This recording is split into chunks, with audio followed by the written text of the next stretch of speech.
India में protest चालू हो गई हैं एंड हमारी जो मीडिया है एकदम हार्डकोर जॉब कर रही है अपने आकाओं को बचाने के लिए।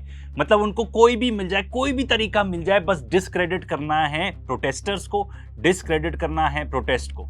एंड जिस चीज से बहुत ज्यादा लोग गुस्सा हो गए, हम भी उनमें से एक हैं, एंड बहुत सारे लोग एक्चुअली प्रोटेस्ट के लिए आने लगे, वो ये था कि भाई जो सबसे बड़े मोटिवेटिंग फैक्टर थे इस पर्टिकुलर प्रोटेस्ट के, रीजन मैं नहीं बोलूंगा कि भाई the only reason, because reasons तो बहुत सारे जिसके बारे में बात करेंगे, बट जो एक बहुत मोटिवेटिंग फैक्टर थे लोगों के लिए वहां पे प्रोटेस्ट करने के लिए आने के लिए, सोनम वांगचुक। एंड जिस गुंडागर्दी से उनको वहां से उठाया गया, मीडिया ये बोल रही है कि उनको तो ले जाया नहीं गया, किडनैप किया गया, उठाया गया। एंड जिस तरीके से मीडिया अब सोनम वांगचुक को ही अटैक कर रही है, not for the first time, तो भाई हमसे भी नहीं रहा गया, हमें भी लगा इन लोगों को 4 थप्पड़ मुंह पे देने तो बनते हैं। कि आज से 17 साल पहले वर्ष 2009 में रिलीज हुई मशहूर फिल्म 3 इडियट्स में रांचो का किरदार सोनम वांगचुक से ना तो प्रेरित है और ना ही उन पर आधारित है।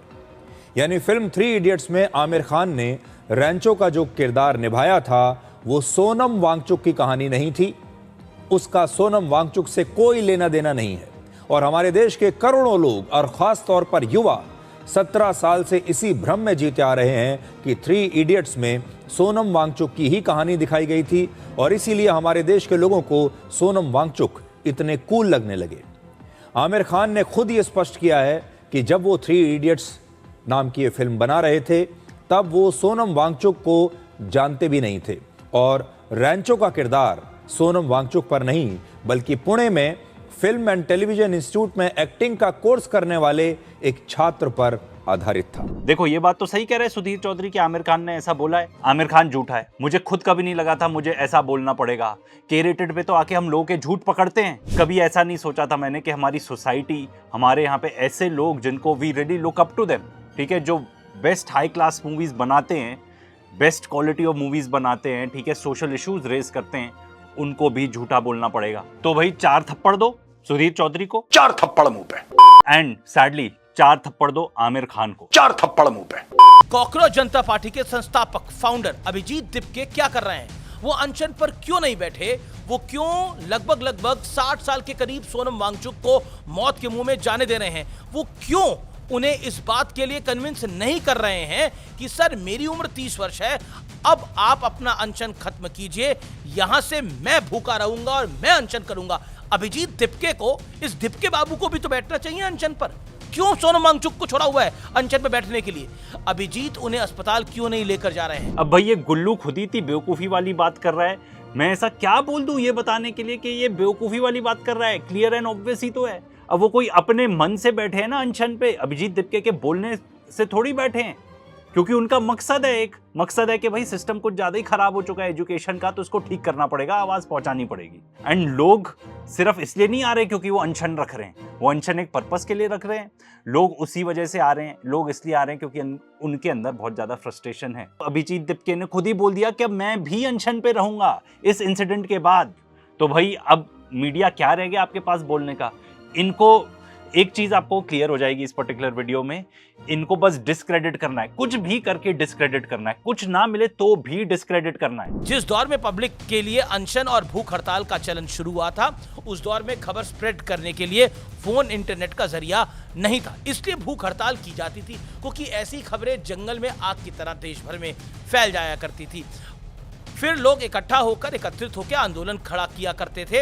आज इंफॉर्मेशन के 1000 जरिए उपलब्ध हैं। सोनम वांगचुक अनशन पर है, इसकी जानकारी देश छोड़िए विदेश में भी पहुंच चुकी होगी। यानी अनशन का मकसद तो पूरा ही हो चुका है, अब लोगों पर है कि वो आंदोलन को खड़ा करते हैं या नहीं। सत्य और तथ्य ये भी है कि भारत के इतिहास में अनशन कभी भी ब्लैकमेलिंग जैसी स्थिति के लिए इस्तेमाल नहीं हुआ है। ब्लैकमेल? बाप रे बाप यार, 4 थप्पड़ दो यार इस आदमी को, 4 थप्पड़ मुंह पे। सबसे बड़ा पॉइंट जिसकी वजह से लोग नाराज हो रहे हैं ना, वो ये है कि भाई लोग कह रहे हैं बात तो कर लो, बात करने में क्या जा रहा है, बात तो कर लो। आदमी को अनशन रखना पड़ रहा है, भूख हड़ताल करनी पड़ रही है, अपने लाइफ को रिस्क पे डालना पड़ रहा है। एक ऐसा आदमी जो कि वेल नोन है ऑल ओवर द वर्ल्ड, ठीक है, एंड वो अकेले नहीं है, उनके साथ और बहुत सारे स्टूडेंट्स भी हैं जो ये कर रहे हैं। अब तो अभिजीत दिपके खुद कर रहे हैं, ठीक है, तो बात तो कर लो। कई नेता आ जा रहे हैं, इन नेताओं में से एक नेता MA बेबी है, जो भारतीय कम्युनिस्ट पार्टी मार्क्सवादी यानी सीपीआई-एम के वरिष्ठ नेता और महासचिव हैं, वो कुछ दिन पहले इन्हें चाइनीज दूतावास में देखा गया था। वो तस्वीरें भी साथ चल रही हैं। चाइनीज दूतावास में के कार्यक्रम के बाद उन्हें गिफ्ट्स भी मिले। इस तस्वीर में एक महिला भी दिख रही है, उन्हें भी अभिजीत दीप्के के मंच पर लगातार देखा जा रहा है। गुल्लू को लगा दो यार, इसमें बिल्कुल भी सेंस नहीं है इस आदमी में। 4 थप्पड़ मुंह पे।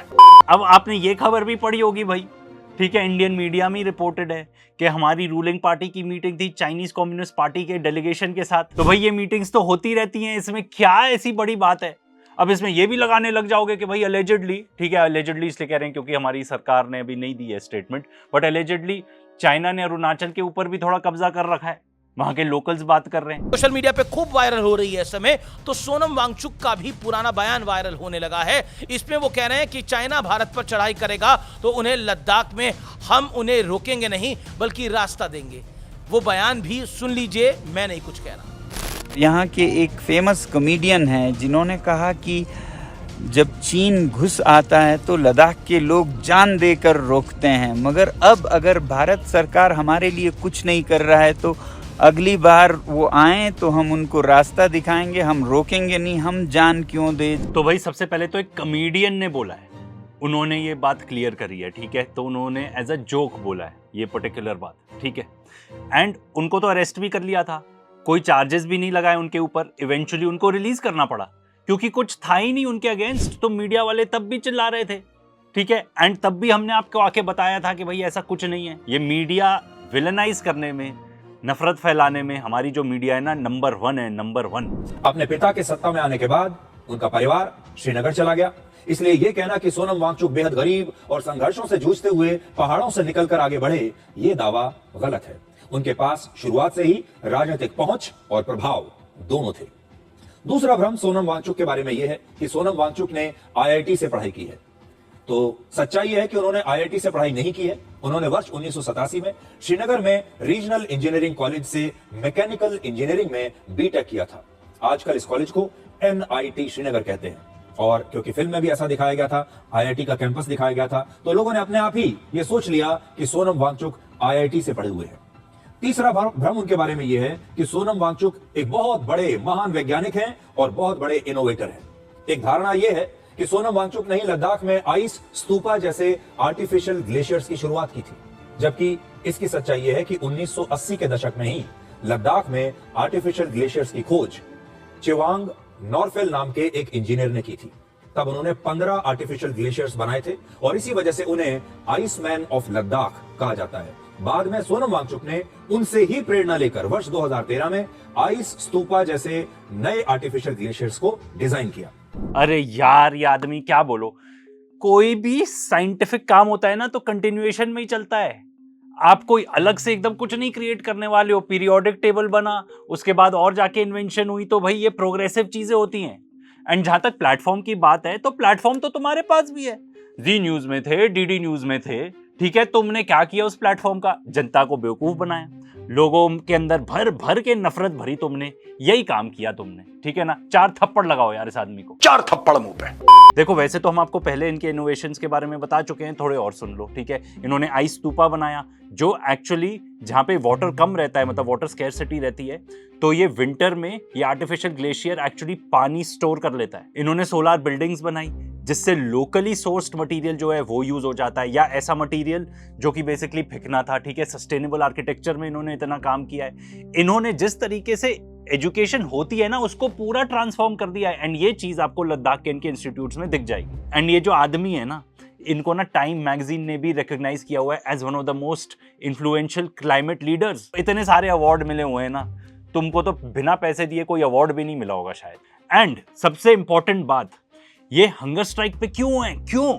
सवाल तो ये है ना, क्योंकि इतने सारे लोग हैं जिनको, मतलब यूथ की बात कर रहा हूं, जिनको कोई फ्यूचर ही नहीं दिखता एजुकेशन में। देख लो यार, ये तो कितनी मतलब दुखद बात है। पेपर लीक इतने ज्यादा हो चुके हैं, 12 साल में 110 बारी। अब इसका इफेक्ट क्या होगा, यू मे आस्क?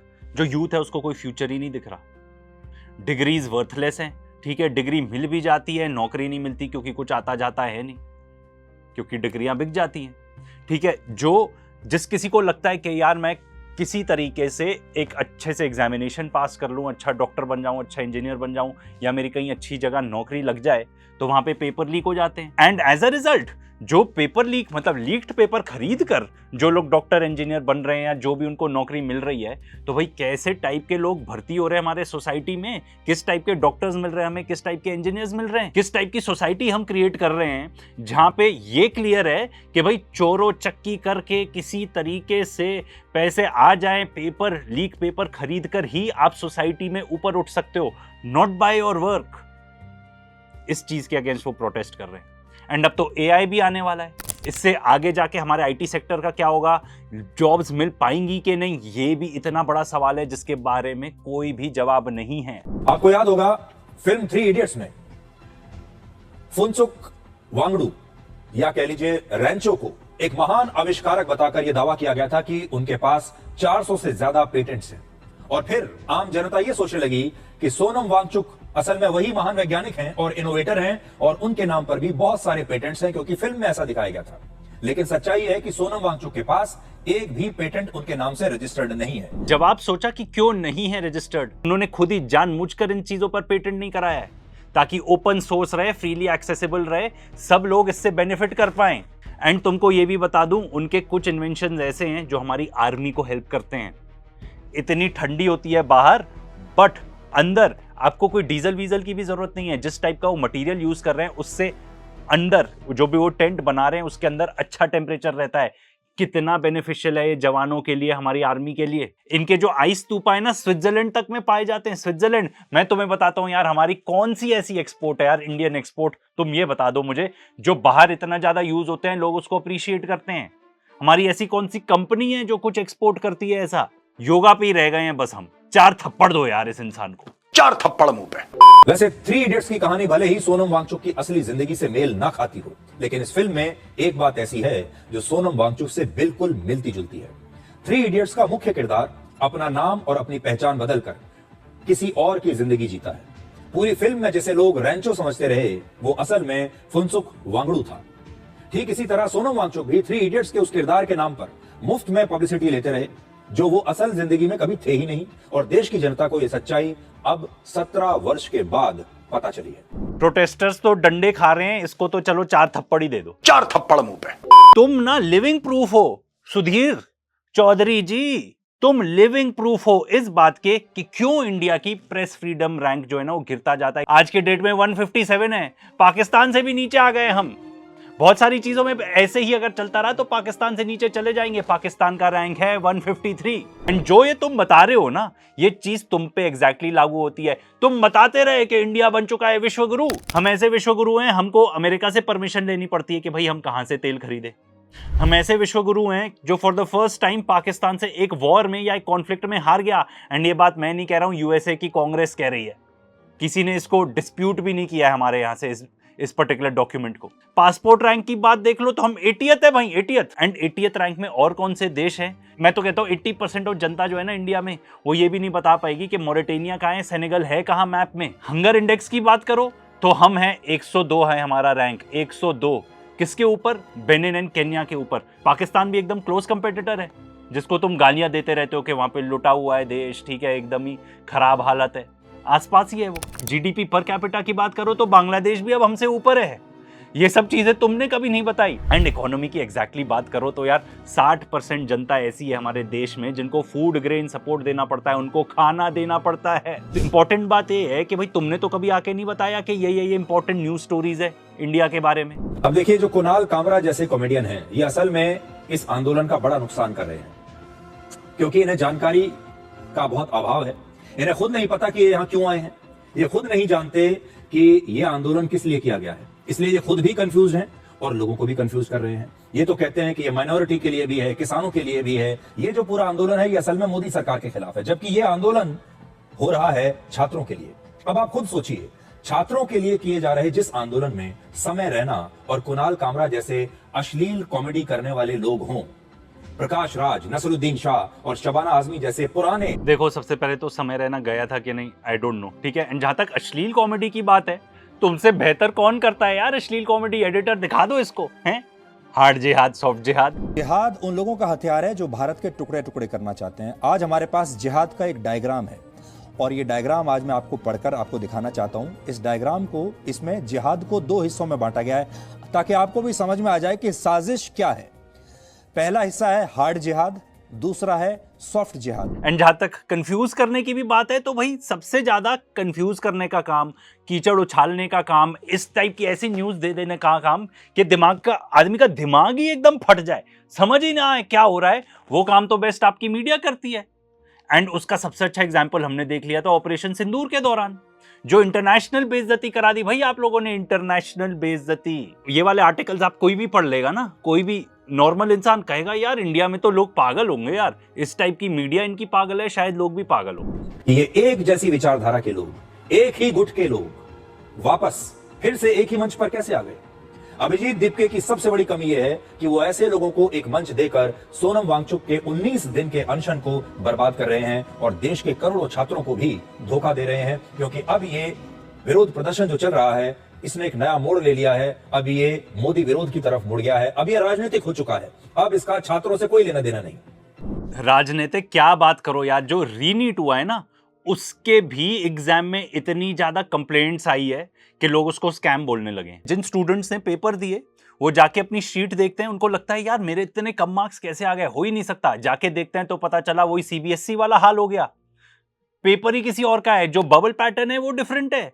कोई कहता है मैं तो 12 क्वेश्चन इंटेंशनली मैं छोड़ के आया था, ठीक है, बट जो मेरे अपलोडेड है उसमें सारे क्वेश्चन बबल्ड हैं, ये मेरा है ही नहीं। जो स्कोर शीट आपने दी है वो मेरी है ही नहीं। और ऐसे एक नहीं, कितने सारे एलिगेशंस हैं ऐसे, कितने सारे। एंड ये देखो जो नीट के कट ऑफ्स रहते हैं ना वो भी बहुत ज्यादा बढ़ गए हैं, बहुत शार्पली बढ़ गए हैं, डिस्पाइट द फैक्ट कि जो एग्जाम था वो काफी ज्यादा मुश्किल था। इस आंदोलन में शामिल होने वालों को निष्पक्ष कह सकते हैं? ये कहते हैं मीडिया निष्पक्ष नहीं है, लेकिन ये जो लोग यहां आए हैं क्या ये निष्पक्ष हैं? अभिजीत दीपके को ऐसे लोगों को इस आंदोलन में शामिल करना चाहिए था जो वाकई हर विचारधारा के लोगों के बीच सम्मानजनक हैं, जो निष्पक्ष हैं, जो किसी खास विचारधारा से नहीं आते, जो लोग हर हाल में भारत से प्यार करते हैं, ऐसे लोगों को यहां लाना चाहिए था। तब इस आंदोलन की विश्वसनीयता बनती, लोग इस पर विश्वास करते। किसी भी देश के कलाकार, एक्टर्स, संगीतकार, लेखक और बुद्धिजीवी उस देश और समाज की सबसे बड़ी ताकत होते हैं। इन लोगों की जिम्मेदारी होती है कि समाज को तोड़े नहीं बल्कि जोड़े, हर हाल में अपने देश के साथ खड़े रहे। लगाओ यार इस बंदे को, है 4 थप्पड़ मुंह पे। और वैसे भी हमारे यहाँ पे तो आजकल सभी पाकिस्तानी हो गए। ये देखो दूरदर्शन का एंकर, तुम्हारे ही दूरदर्शन का एंकर एक दिल्ली में एक सीबीएसई स्टूडेंट को कह रहा है पाकिस्तानी, क्योंकि उसने बोला कि भाई जो मेरे सीबीएसई में मार्क्स आए मुझे नहीं लगता वो मेरे हैं। हर किसी को पाकिस्तानी बोलने लगते हो, ये आदमी को पाकिस्तानी बोलने लगे, उस बेचारे ने सुसाइड ही कर ली। ये हालत है भाई। और ये कौन कर रहा है? ये हमारे टैक्स पेयर के पैसे से हो रहा है। ये बेवकूफ, इसको 15 करोड़ मिलते हैं ये सब काम करने के लिए, नफरत फैलाने के लिए, कंफ्यूजन फैलाने के लिए। 15 करोड़ लेता है ये हर साल। 150 करोड़ के इस देश में 400 से 500 लोगों की भीड़ इकट्ठा करना कोई बड़ी बात नहीं। सोशल मीडिया पर किसी आंदोलन को लेकर कुछ हजार पोस्ट करवाना, वीडियोस बनाकर पोस्ट कर देना कोई बड़ी बात नहीं। अगर सरकार ऐसे आंदोलनों का संज्ञान लेने लगे तो भारत में हर गांव और हर शहर में ऐसे न जाने सैकड़ों हजारों आंदोलन होने लगेंगे और इस प्रकार के नेता ये धमकी देने लगेंगे कि मेरी मांगे मानो वरना मैं आत्महत्या कर लूंगा। 400-500 लोग, अरे एडिटर पहले तो इसको क्लिप दिखाओ कि ये 400-500 लोग लग रहे हैं और जड़ दो इस पे 4 थप्पड़, पहले तो 4 थप्पड़ मुंह पे। भीड़ देख लो भाई क्या हो रहा है। एंड आपको बता दें ये एक ही प्रोटेस्ट नहीं है जो इस देश में हो रही है, पर आप लोग की तो आंखों में पट्टी बंदी है, दिमाग भी बंद है, कान भी बंद है, ठीक है, ना देखना है, ना सुनना है, ना कुछ बोलना है। देख लो क्या हो रहा है एग्जैक्टली, पर आपको तो कभी कोई कवरेज देनी नहीं ना इस चीज की, बिल्कुल भी नहीं, ठीक है। एंड ये देख लो जो मुझे बहुत अजीब सी बात लगी कि जहां पे पुलिस और जो जवान है आरएसएफ के, रैपिड सपोर्ट फोर्सेस के, उन्होंने अपने नेम बैज ही हटा लिए। सब जगह छल कपट चल रहा है, छल कपट। एंड ये जो जवान है ये भी जानते हैं कि ये गलत काम कर रहे हैं, इनसे यहाँ पे गलत काम करवाया जाएगा, इसलिए उन्होंने अपने बैज ही हटा दिए। इन्हीं पुराने चेहरों के साथ एक नए आंदोलन की मार्केटिंग और पैकेजिंग की जाती है। कभी ये लोग अवार्ड वापसी करने लगते हैं, कभी आतंकवादियों को एक स्कूल टीचर का मासूम बेटा बताते हैं, भारतीय सेना पर सवाल उठाते हैं, ऑपरेशन सिंदूर में भारत के कितने विमान गिरे उसकी संख्या पूछते हैं। हाँ तो क्यों ना पूछें, हम कोई ब्रेन डेड हो चुके हैं, दिमाग एकदम हमारा खत्म हो चुका है क्या तुम्हारी तरह? एंड वैसे भी भाई तुम्हारी तरह हर कोई 15 करोड़ तो कमा नहीं रहा, तो लोगों को तो लगेगा ना, क्यूरियोसिटी तो होगी कि भाई एग्जैक्टली क्या हुआ, हमें भी पता होना चाहिए। एंड ये सब, ये 15 करोड़ भी इसको हमारे टैक्स पेयर के पैसों से मिलते हैं, टैक्स पेयर के पैसे से। ये देख लो भाई, आगे इनको ना जो पाकिस्तान में प्रोटेस्ट हो रही है, बलूचिस्तान में, पीओके में, वो एकदम सॉलिड लेजिट लगती है इन लोगों को। उसको लेके हर टाइप की मिस इन्फॉर्मेशन भी फैलाएंगे ये। खिसी पिटी, चढ़ावा चोरी और सीजेपी। सबसे बड़ी खबर जो है, मुझे लगता है आज पूरी मीडिया मिस कर चुकी है। कल तक ये फॉलो करेंगे रिपब्लिक भारत को। और सबसे बड़ी खबर यह है दोस्तों कि पाकिस्तान ने आज औपचारिक तौर से मान लिया है, ऑफिशियली एक्सेप्ट कर लिया है कि पीओके तो उनके हाथ से गई। पीओके यानी कि पाकिस्तान ऑक्यूपाइड कश्मीर उनके हाथ से। यार सबसे पहले तो इस आदमी को दो, ठीक है, फेक रिपोर्टिंग के लिए दो 4 थप्पड़ मुंह पे। फेक रिपोर्टिंग तो यार ये लोग इतनी करते हैं, कहते हैं वो तो भाई इंडिपेंडेंस मांग रहे हैं वहां पे। ऐसा कुछ भी नहीं हो रहा भाई, ठीक है। बट इनके अकॉर्डिंग ये फुल कवरेज देंगे वहां की प्रोटेस्ट को कि देखो पाकिस्तान में क्या हो रहा है जी, मतलब पाकिस्तान तो टूट गया, हो गया पाकिस्तान का ये एकदम कांड हो गया वहां पे तो। एंड जो इंडिया में प्रोटेस्ट चल रही है इनके अकॉर्डिंग वो लेजिट है ही नहीं। तो भाई साहब मेरी एक रिक्वेस्ट है, आप सारे मेन स्ट्रीम मीडिया वालों से, इस प्रोटेस्ट को ना अच्छे से कवर कर लो। जनता कभी भी भड़क जाएगी। आपके जो वहां पे रिपोर्टर्स आते हैं, जिनकी बेचारों की कोई गलती नहीं है, वो they are also following orders, उनके ऊपर भड़क जाते हैं। ऐसा ना हो अगली प्रोटेस्ट ना आपके दफ्तरों के बाहर ही हो जाए।